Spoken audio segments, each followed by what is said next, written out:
and thanks a lot for inviting me. So what I'm going to talk about today is approximation of triangular transport maps. This is mostly joint work with Yusuf Marzuk, but parts of it are also from a recent preprint joint with Simon Weissman and Aisha Wilson.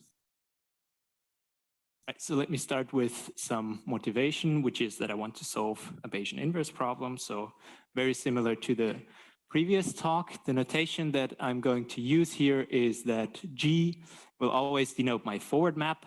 It's a function that goes from one Banach space X into another Banach space Y, and typically that is X represents the input of some PDE, and Y is the space in which the solution to the PDE lies. So the goal is then, given some noisy measurement on the output side, I want to recover what was the input to the system. Additionally, I assume given some bounded linear operator, which we call the observation operator, that goes from the output space into a finite dimensional space Rn, so that the composition of O with the forward map then gives me something finite dimensional. And this is essentially my data. And finally, I have a noise term that I denote by eta. So eta is just centered Gaussian with symmetric positive definite covariance matrix gamma. And then I have this, this assumption that my data Y comes from this equation. So it's generated through observation of forward map of input X plus the additive Gaussian noise. Okay, so the parameter that I wish to recover, the data that I have, then form some joint distribution. I will denote the data that we observed then by the little y, which is a realization of this random variable big Y. And then we condition our joint onto the data that we observe. And by Bayes' theorem, we obtain a formula for the posterior. And our goal is to explore this posterior, in this case, through sampling. So what I want to do is I want to sample from this conditional. Once I can do that, I can also, of course, compute statistical properties of the unknown parameter or some quantity of interest of the parameter. So the situation that we're in now is that I have access to this green density. I can evaluate it, but as is usually the case, I only have access to an unnormalized version, so I don't know the normalization constant. And on top of that, each evaluation, so in principle, I can evaluate it at each point in the parameter space, but each evaluation requires me to solve the forward problem, which is expensive. So I want to keep the number of forward solves low, possibly low. Okay, and as my title already says, I want to sample and I want to do that using transport maps. So here's an outline of my talk. Basically, my talk has now 3 parts, and in those 3 parts, I want to answer the questions which are now written here. So I'll start by explaining what a transport map is and how we can use it for sampling and thus for performing inference. After having explained that, I will talk about some theoretical properties of this transport map. So specifically, I will discuss how regular is it, and based on that, how well can we approximate it? So approximation theory. And in the third part, I will talk about a concrete algorithm of how we can compute this T in practice. And this will be essentially in the spirit of variational inference, that we just minimize the KL-divergence between our posterior and some approximation to the posterior using this transport map. And therefore, what we have to do is solve an optimization problem. And as I just said, since each evaluation of our posterior or our unnormalized posterior is costly, we're going to apply here, or we're going to propose to use some multi-level strategy in order to solve this optimization problem. So let's start with the first part. What is a transport map? Now, in the following, I assume I have 2 measures. So the first one, the first distribution is what I call the reference. I denote it by rho. The second one is the target. That's the measure from which I wish to sample. And what we want to do now is we want to find a map T that pushes forward rho to pi. So a transport map is simply a change of coordinates in this sense. And recall, what does it mean that T pushes forward rho to pi? It simply means that for any set here on the right-hand side, which is this green set, the measure, the pi measure of the green set must be the same as the row measure of the pre-image of the green set, which is the blue set here. And if this is satisfied for all green sets on the right-hand side, then we say T pushes forward rho to pi. And the reason why this is interesting is because this is equivalent to saying that if I have a random variable distributed according to rho, then its image under T is distributed according to pi. So if our reference is a measure from which we can easily sample, then this gives us a method now to sample from the target, generate samples here, send them through the map T, and then you get IID samples on the target side. So the first question here is, does such a T always exist? And the answer is, in principle, yes. This is very classical. However, it is not unique. And the fact that it's not unique, you can already see this from this image. Suppose, for example, I have found one such transport map which achieves this, then I can first rotate the distribution on the left-hand side. This is not going to change the distribution, but it will change the transport map, right? So I can find different functions which in terms of the distributions do the same thing. However, if I impose some additional structure on my transport, then I can get uniqueness as well. And I will work with one such unique transport, which is known as the Knote-Rosenblatt map. So to explain what it is, let me start with the one-dimensional case. So suppose now that pi is my target measure or density. I always use the notation pi both for the density and the measure. And so this is just a density on the interval 0, 1 now. And if I want to generate a sample from this, I can do that using the CDF, the cumulative distribution function, which is just the antiderivative of the density. And the way to do that is sample uniformly in the interval 0, 1, which is the blue point, and send it through the inverse of f pi, right? Okay, I can keep doing that and thus generate these red points, which are now samples from my target in 1D. And so this, what it tells me is that f pi inverse apparently is a transport in the way I explained it on the previous slide, because it has this property of pushing forward a sample from the reference, which in this case is just the uniform measure, to a sample from my target. And in fact, it is the unique such map if I additionally ask for monotonicity of the transport. Okay, so this construction here is what you would learn in an introductory course on probability theory. Now, what is a little bit less known is that this construction, you can easily extend it to 2 dimensions or to arbitrary dimensions, in fact. And the idea is simply to lead everything back to the 1D case. So suppose I want to generate a sample from this 2D distribution, then what I can do is I can first look at the marginal in the first coordinate. So I integrate out the second coordinate, I get the marginal, which is again a 1D density, and I know already how to sample from a 1D density using the inverse CDF, right? So I can write down a function T1 that depends only on x1 and that pushes forward a uniform sample to a sample from this marginal. So this gives me already the first coordinate of my sample, but I want now the second coordinate as well. And in order for my sample to come from this distribution, the second coordinate needs to come from the conditional at T1, x1, right? And the conditional is again a one-dimensional distribution. I can again use the inverse CDF of this one-dimensional distribution. And then I get a sample from this joint distribution in 2D.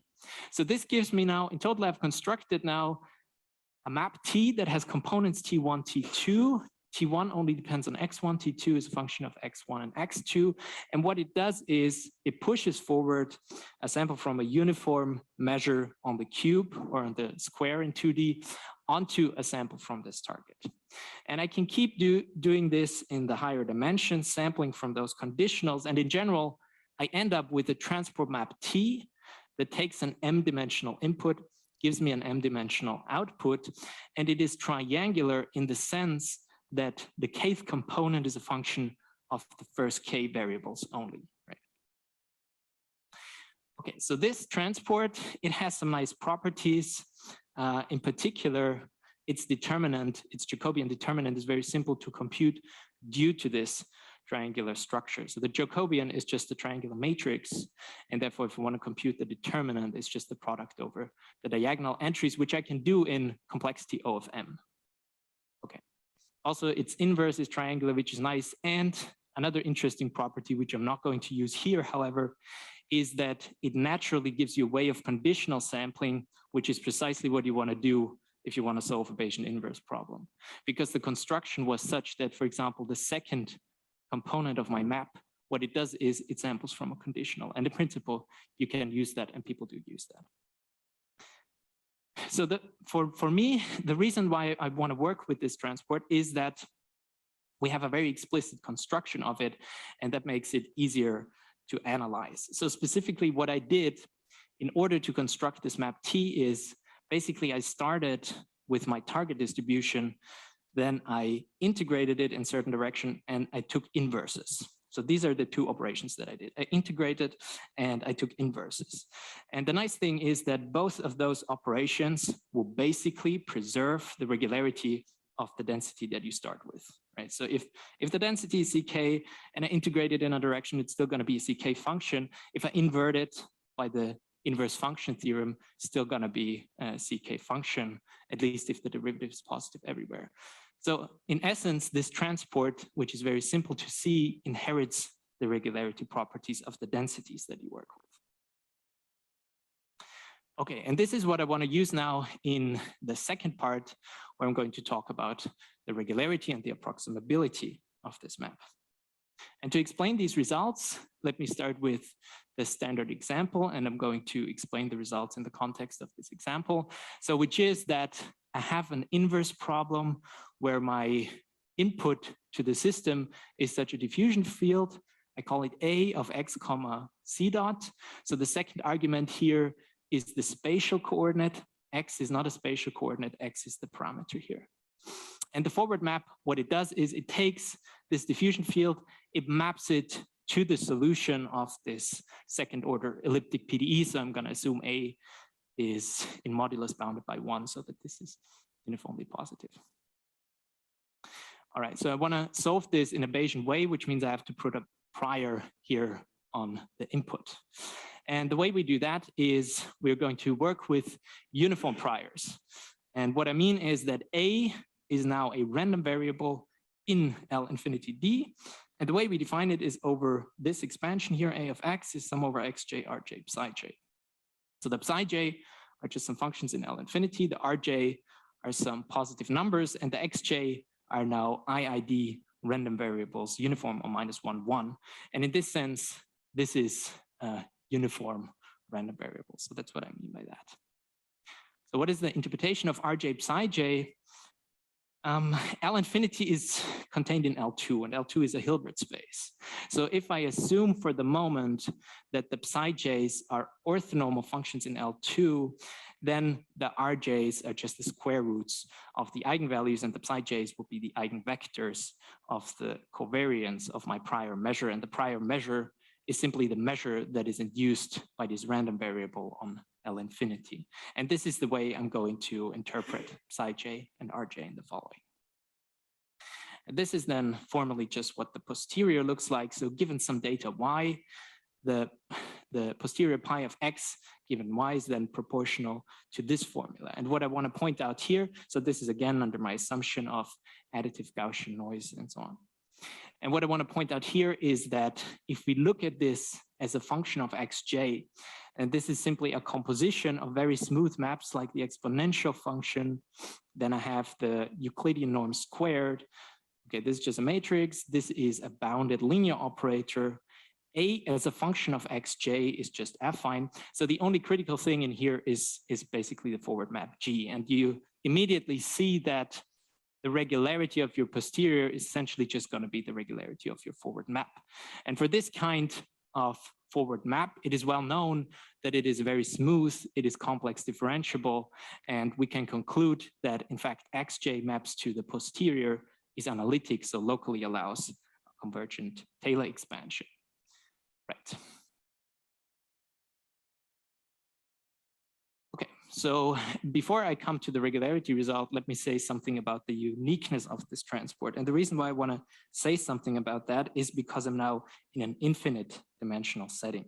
So in a finite dimensional setting, the existence, basically I showed you how to construct the transport, is well known, and also its uniqueness is well known. So namely, this is classical. If rho pi are two positive densities, there exists a unique T pushing forward rho to pi. If you impose the additional assumptions of triangularity in this sense that I've explained, and monotonicity in the sense that the kth component is monotonically increasing in the last variable. And I'm giving here, for example, this reference, but this result goes back further into the past, actually. Okay, so for me, the posterior, which I denote by pi, is a function of this whole sequence of the xj. So I'm in an infinite dimensional setting. And it turns out that also in this case, you can show existence and uniqueness of the transport. And the transport in this case must be a map that goes from this infinite dimensional cube to itself. And the statement is that under some technical assumption of rho and pi being continuous functions with respect to the product topology, and specifically what I mean by this, these are now the Radon-Nikodym derivatives with respect to this measure mu here, which is the infinite product measure of 1/2 times the Lebesgue measure on -1,1. So 1/2 times the Lebesgue measure is a probability, the uniform probability measure on -1,1. The infinite product is a probability measure on -1,1 to the n. And now I assume rho and pi have Radon-Nikodym derivatives with respect to this mu. And the statement is then, okay, so under triangularity and monotonicity, again, T exists, it is unique. And in fact, you also have a formula like this, which is just how you would transform the integrals in finite dimensions. This also works in this infinite dimensional case. However, now we have to say something about the determinant, because formally T, which is a map that takes infinitely many inputs, has infinitely many outputs, has now a Jacobian that is an infinite matrix, right? So what is the determinant of an infinite matrix? Well, the nice thing is that due to the triangularity that we impose, it's an infinite lower triangular matrix. So I can just define the determinant. This is a definition. I define it as the limit over the products of the diagonal entries. You can show this limit exists, gives you a continuous function, and in fact, I have this formula. Right. So this now tells us the message here is that also in this infinite dimensional case, in principle, we can assign a meaning to this transport, and it's well defined. Okay, so now let's come to the regularity. And I've already told you two things about the regularity, namely, I told you that the way I constructed the transport, it essentially inherits the regularity from the density. This is the first thing I told you. And the second thing I told you is that in my model problem, the density is an analytic function. So from those two, you immediately see that the transport itself is going to be an analytic function. And that is useful, but if you want to know how well you can approximate it, you also need to know what is the domain of analyticity.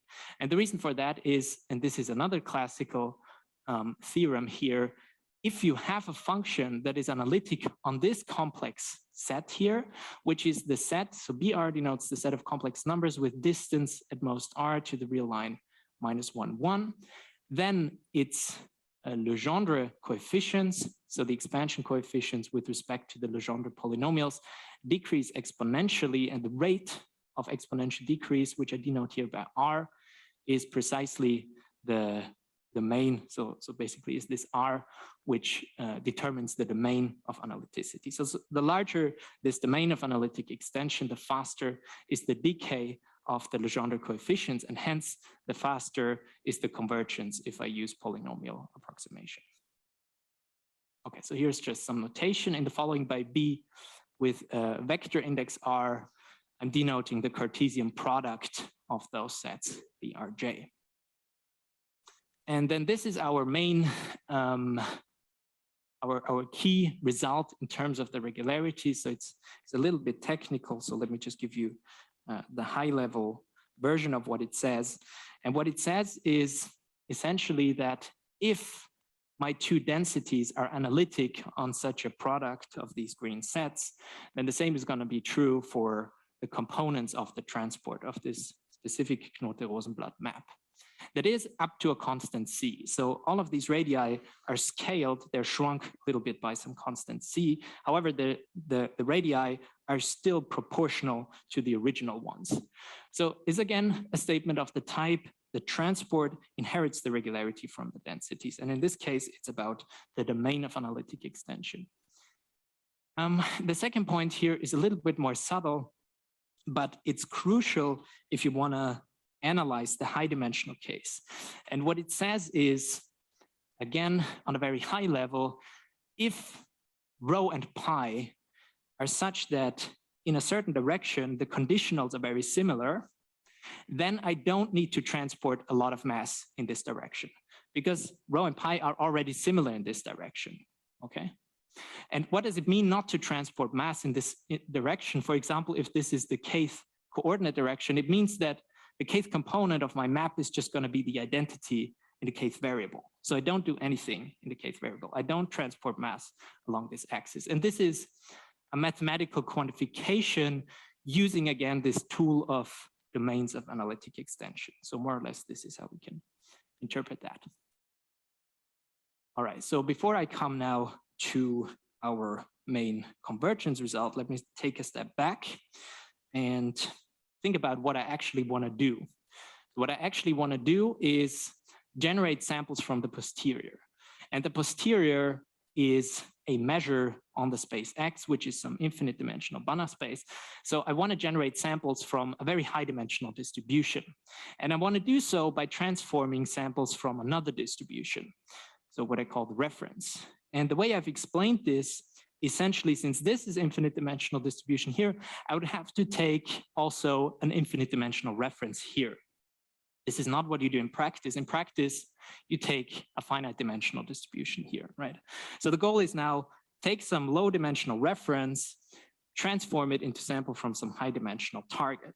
And this is a very general problem that people try to solve in machine learning with all kinds of techniques, for example, with normalizing flows. And so essentially what they do is they take a neural network, they somehow transform this samples from this distribution into another distribution. And I want to do something similar now.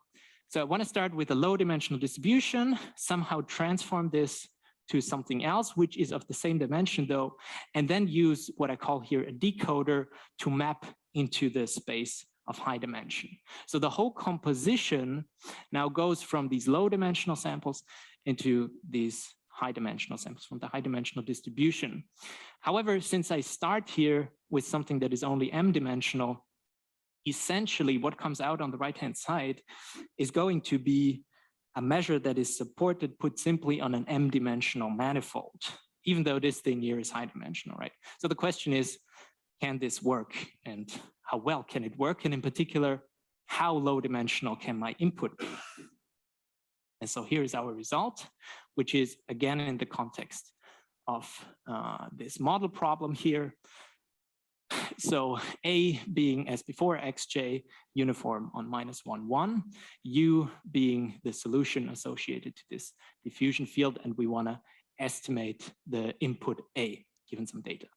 Now I'm going to assume here that the Rj times Ψj have a certain decay. And again, the interpretation here is that this is the decay of the eigenvalues of the prior covariance. So this is how we can interpret this assumption. And the little alpha, it decodes here how fast those eigenvalues go to 0. So the larger alpha, the faster the eigenvalues go to 0 of the prior. dm is what I called the decoder on my previous slide. And what it does is it takes a sequence of coefficients and simply expands it in terms of the first m psi j.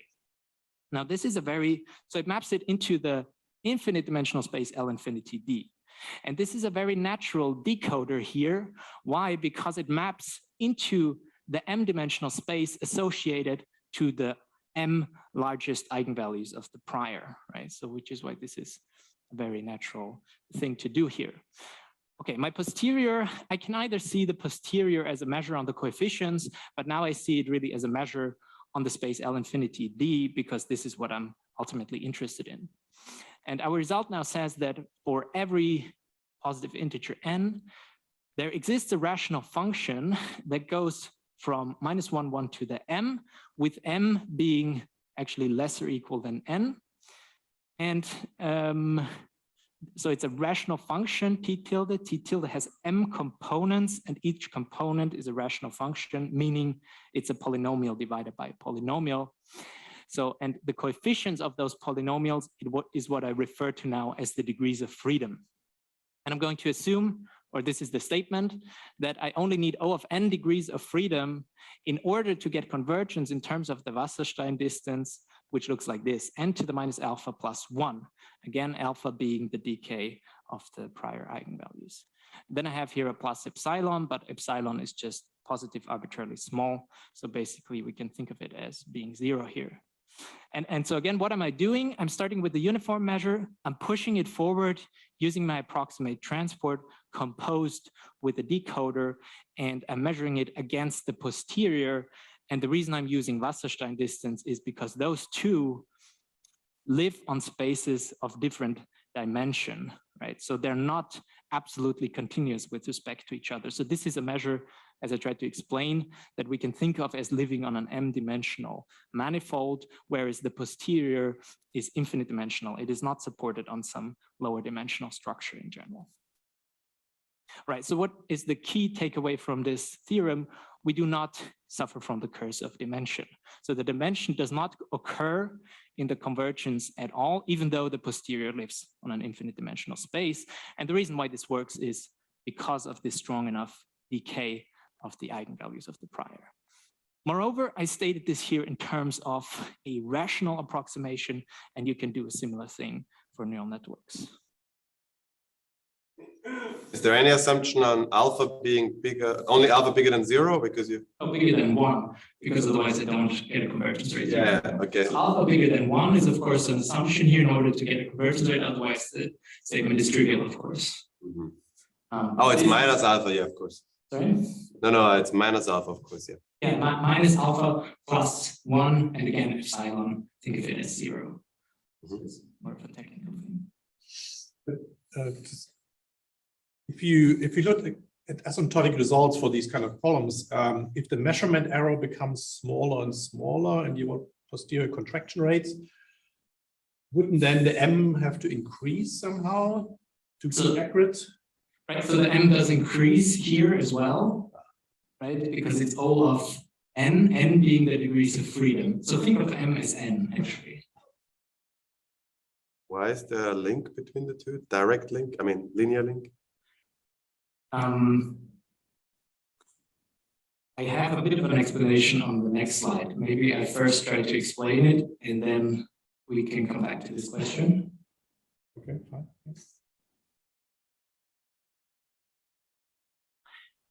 And so here is the explanation of why there's a link between m and n. So what I'm doing here is the following. I'm choosing here this prior, where, again, think of the psi j as these eigenfunctions and the rj as the square roots of the eigenvalues of the covariance. And then what my prior tells me is that the parameter that I'm looking for, it comes from, so I'm looking at it now in 2 dimensions, so just the first 2 coordinates, it comes from such a box. And since the rj go to 0, the R1 is going to be larger than the R2, right? And therefore it's like a thin rectangle, for example. So this is the prior. This is what the prior tells me, that the parameter comes from this box. Now the likelihood does not know anything of what I did with my prior. It's completely ignorant to that. It's just gonna, this is what the data tells me more or less. And now I multiply the 2, and what happens is I cut off the parts that are outside of the box, right? Because I'm using this uniform prior. Now, if I want to sample from this distribution, if I want to approximately sample from this distribution, what I could do, for example, is just set the second coordinate. The second coordinate actually doesn't matter too much. If I have a sample that is here, for example, then I'm pretty far away from where the distribution does something. So the important thing here is for me to get the first coordinate right. If I get the first coordinate right, it doesn't matter too much what the second coordinate does, right? Because I'm never going to be too far off, and that's because the box is so narrow. So what I could do, for example, is I do a dimension reduction by seeing this as a one-dimensional problem.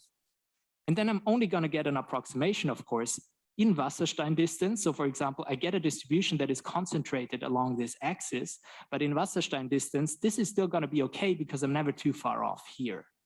Okay, so if I want to increase my accuracy of the approximation in terms of Wasserstein distance, I'm going to have to increase the dimensions which I take into consideration.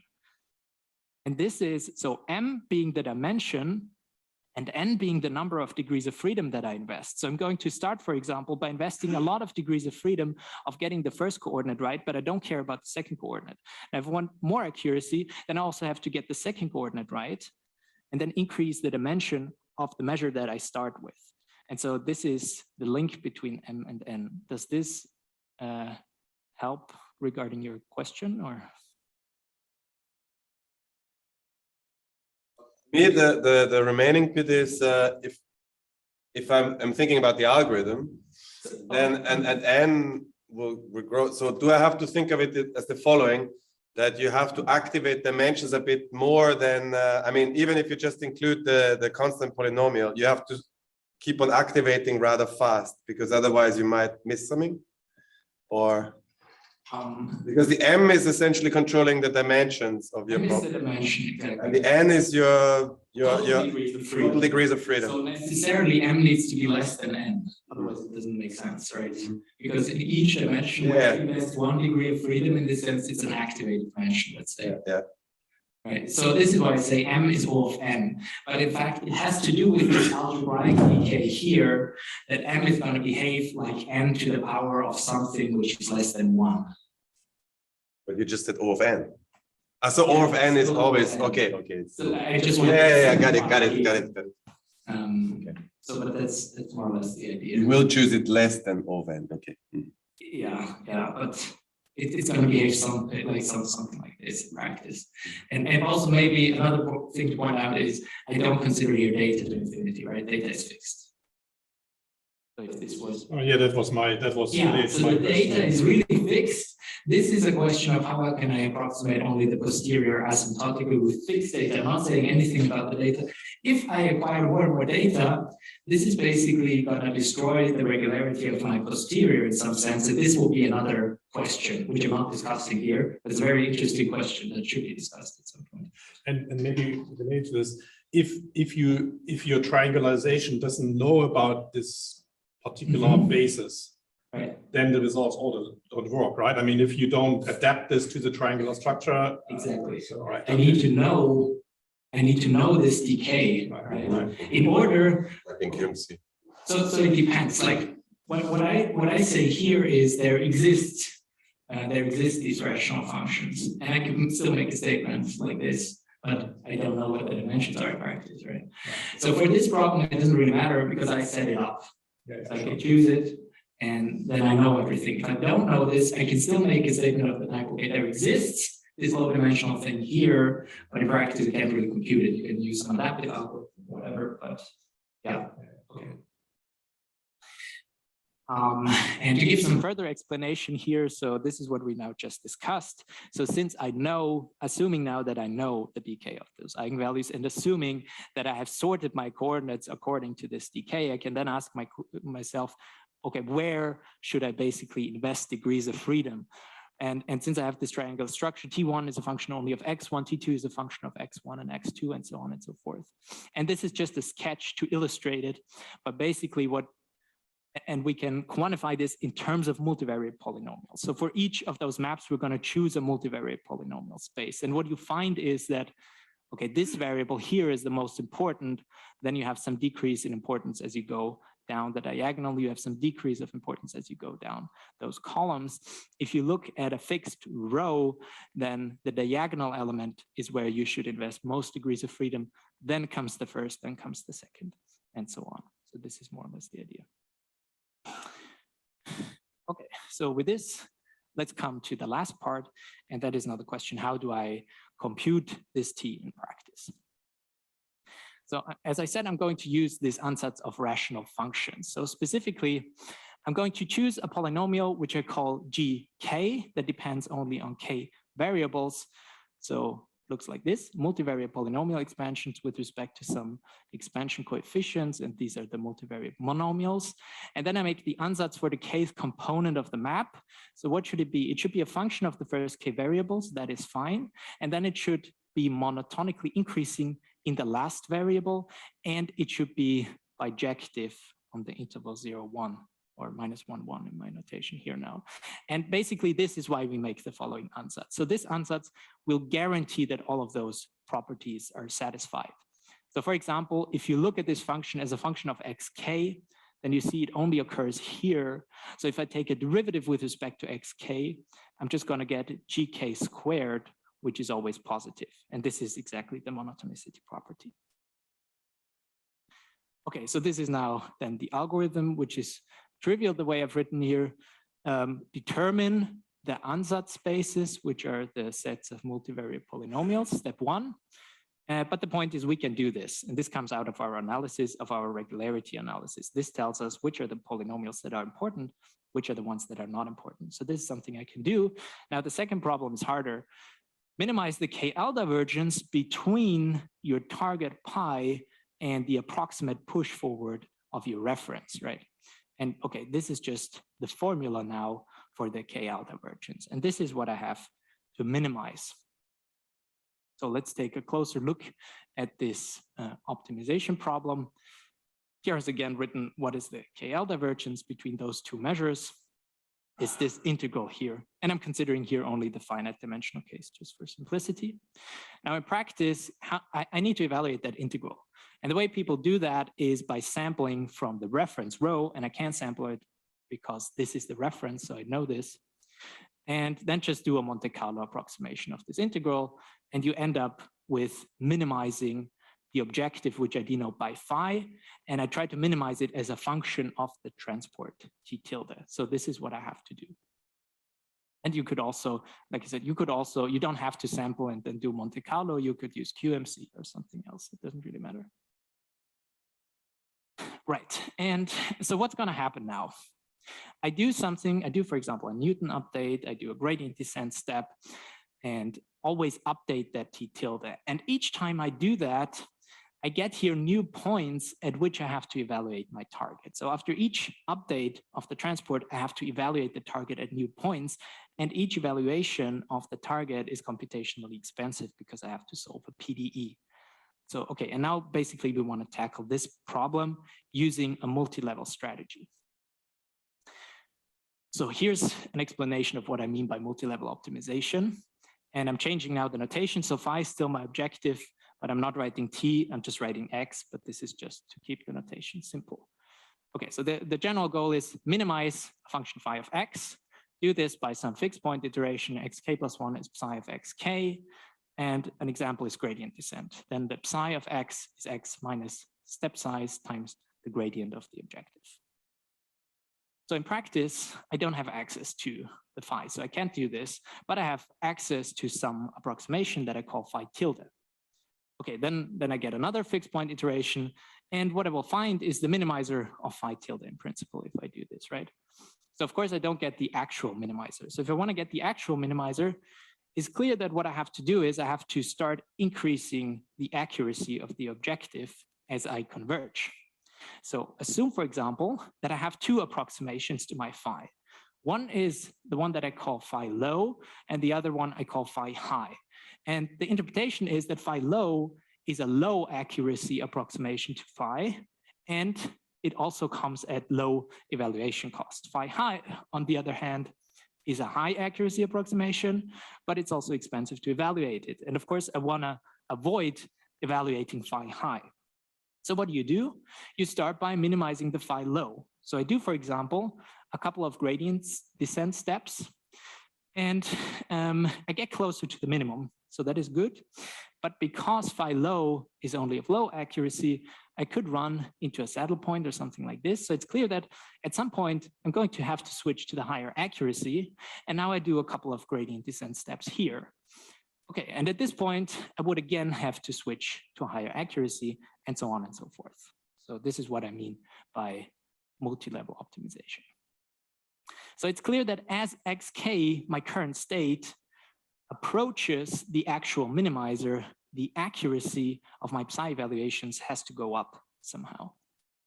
And this idea it's not new, also not in the context of UQ. For example, there's this paper by Martin Nobile-Zilifis, which is, I think, on optimal control.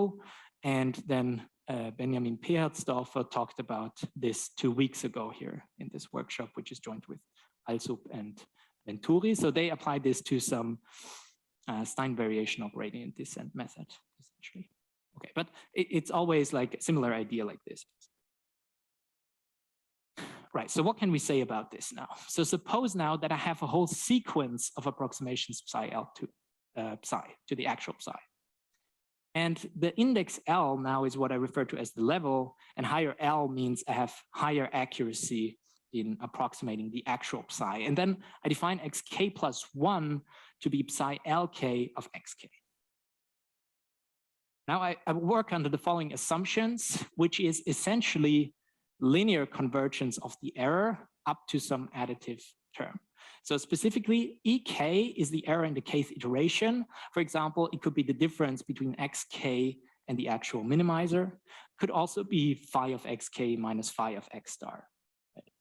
And now I'm assuming that ek plus 1 is bounded by a constant times ek, with the constant being fixed less than 1. So this is essentially what you refer to as linear convergence. And then I have an additive term that depends on the level, plus lk to the minus beta.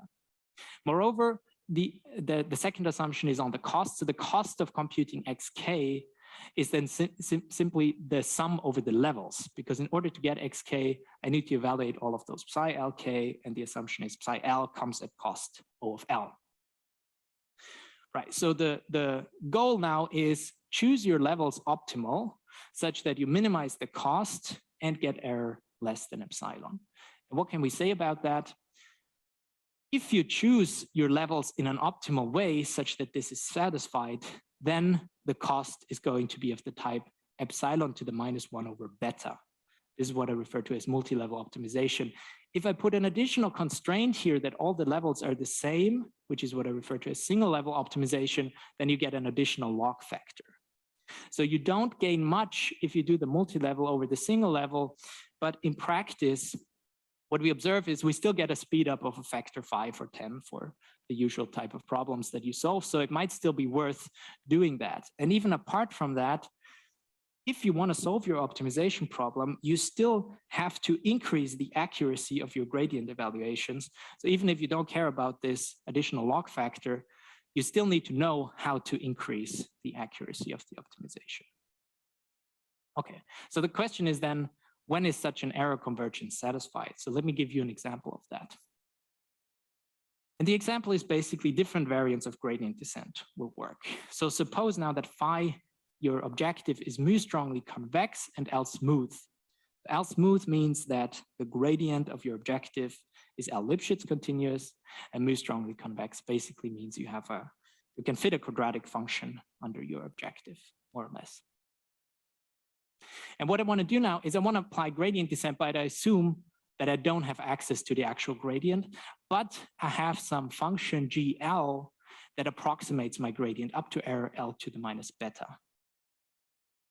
Okay, then my iteration will look like this. Psi L will be x minus eta times, not the gradient because I don't have the gradient, but this approximation to the gradient, GL. And the error here is measured just in terms of the norm. And then if eta, your step size, is less than 1 on L, if you set C to be this, then this would satisfy the assumption on the previous slide. So in other words, if you only have a biased gradient descent is this biased version of gradient descent is going to converge according to what was written on the previous slide. So gradient descent is just an Euler discretization of the gradient flow. X prime is minus gradient phi. And accelerated gradient descent is basically a discretization of a second order equation, which will also drive the x to the x star.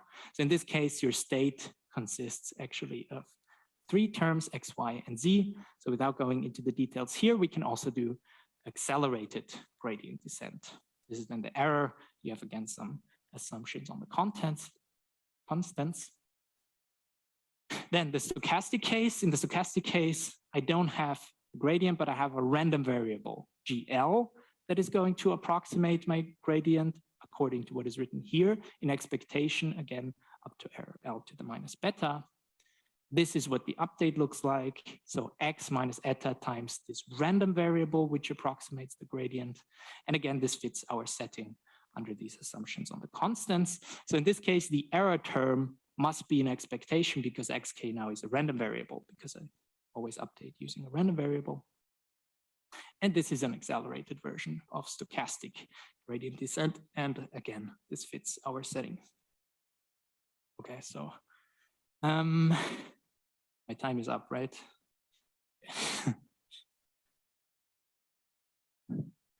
Then let me conclude here. So the first 4 items are just a repetition now of what I basically did. So what I showed you is, okay, this transport, it essentially inherits the regularity of your forward operator in these inverse problems.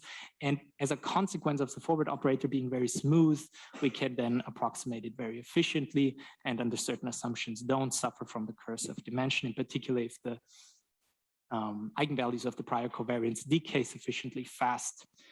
Then I talked about this multi-level optimization, so which is now a strategy to find this transport map.